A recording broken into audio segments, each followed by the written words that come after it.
The mood was high inside the Kentucky Chamber's 77th annual meeting dinner as the Commonwealth continues to experience record economic growth. We've seen a lot of new announcements in Kentucky in terms of new companies coming in here, new different types of industries coming here, and we want to keep that momentum going for sure.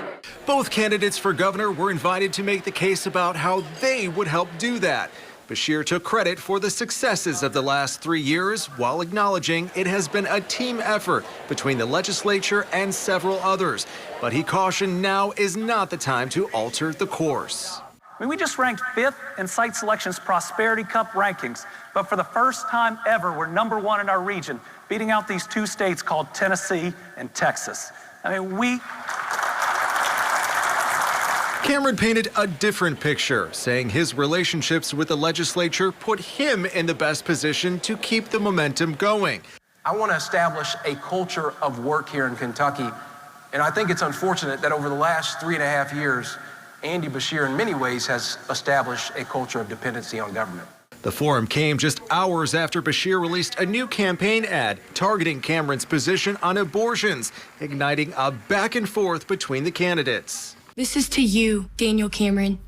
To tell a 12-year-old girl she must have the baby of her stepfather who raped her is unthinkable. Cameron fired back on Twitter hours later, saying he does support exceptions for rape and incest despite previous comments.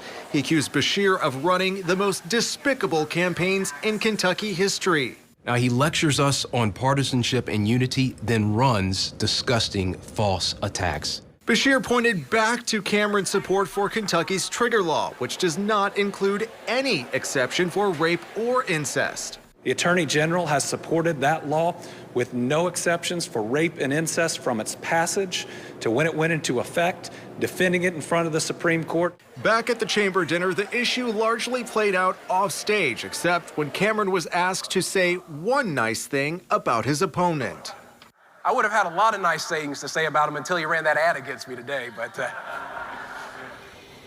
Now, while these candidates did not debate the issues tonight or even share the stage at the same time, that will change in the weeks ahead.